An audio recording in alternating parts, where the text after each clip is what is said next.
Hello and welcome to the Bald Truth Review, episode 8. This week I'm going to start by talking about Emil Collins. Now, for those viewers who don't know, Emil, who died about 2 years ago, was a legendary local political campaigner. Emil had been an original member of the Jersey Democratic Movement back in the occupation, a time when his political views could have cost him his life. Now, Emil campaigned throughout his life for justice, for open government. He was still campaigning well into his 90s, as I say.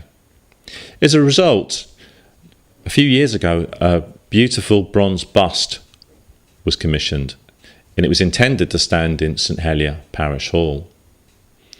Now, it's sad and somewhat ironic that this week, a week when we're going to be discussing the events of 1769, 28th of September, Tom Grushey and his fellow campaigners rose up against an oppressive regime.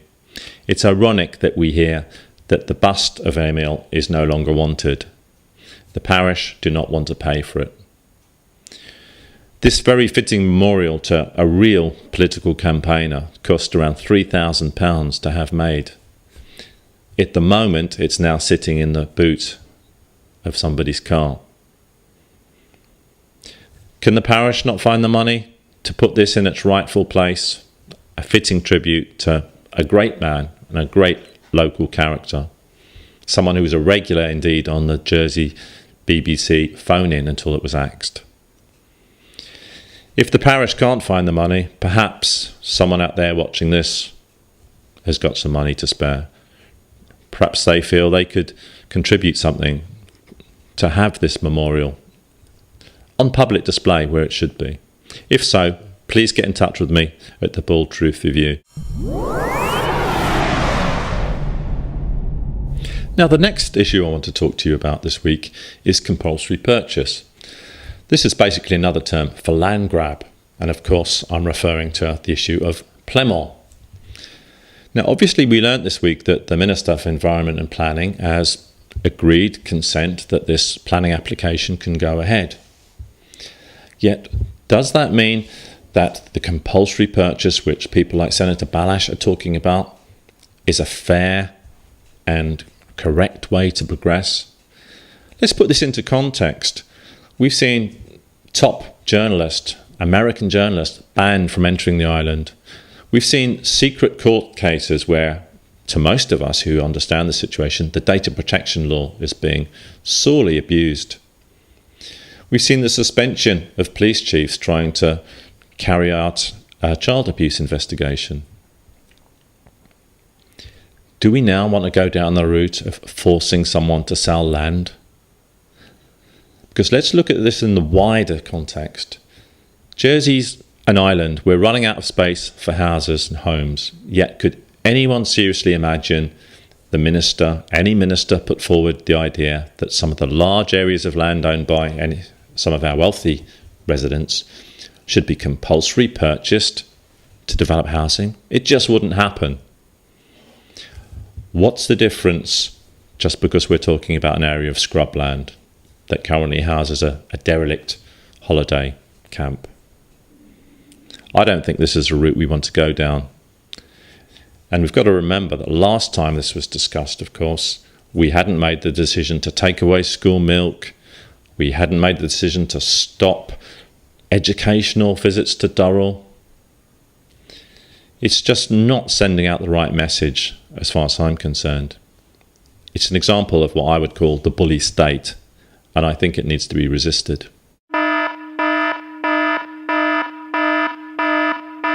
And next we come to the leak of the week. What's the leak of the week this week on the Bald Truth Review? Well, it relates to cost cutting in the States of Jersey Police.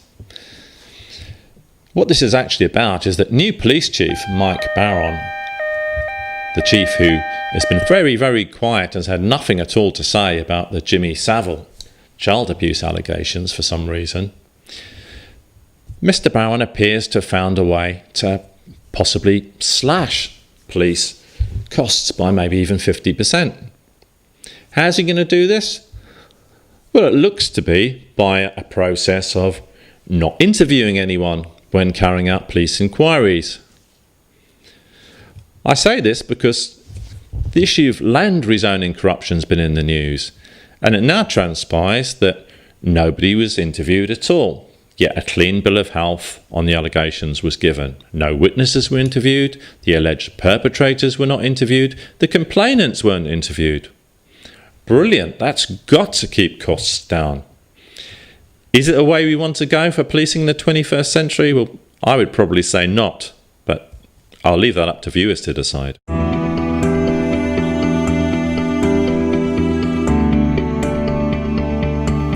Death. Now, none of us like to think about dying, do we? But of course, it's one of the realities of life.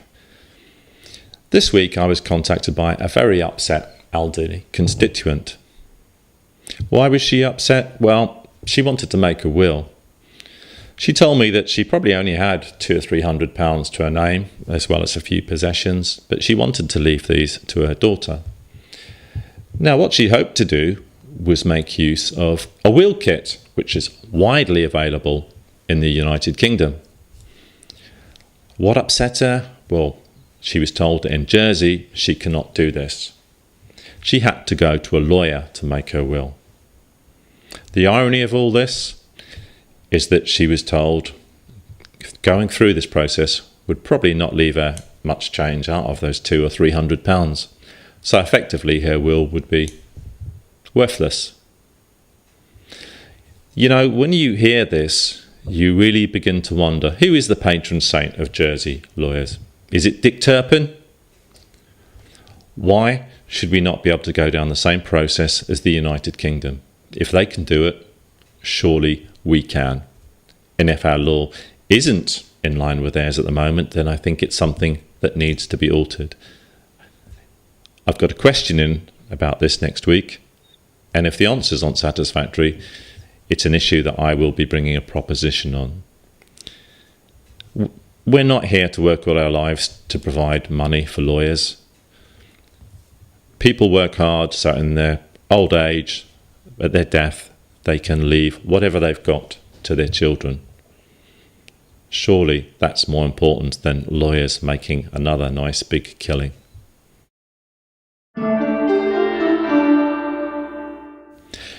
We're going to end this week with a couple of BTR updates.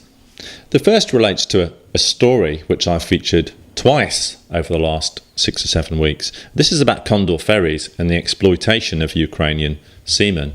Seamen being paid just £2.35 an hour. As I told viewers last week, Deputy Shona Pittman had taken it upon herself to write to the Guernsey Minister for Commerce and Employment to see what could be done about this situation, because this all revolves around a loophole in the Guernsey law. Well, as a consequence of Deputy Pittman's actions, this week we've learned that all States members in Jersey are being invited to a meeting with Condor on the 28th of November. And one of the issues will be Ukrainian seafarers. So that just shows we should be encouraged. Citizens' media can make a difference. We can raise the stories that the state media will not touch. Our second BTR update is around US journalist Leah McGrath-Goodman. Now, we hope to have some news about the progress of her visa application next week. But what I would like to comment about this week is the fact that we've now passed the 3,000 signature mark on the online petition. Now, I can't thank viewers enough for their support in this, because I, and indeed Leah, believe that it is making a big difference in slowly pushing this forward. 3,000 signatures, it's a very respectable total, but we cannot be complacent. Please do keep telling your friends to sign it. There's a link with a text that accompanies this video, and if you haven't signed it yourself, then please do so. Well, I'm going to leave you there and just remind you, do get involved, because if you don't do politics, politics will do you.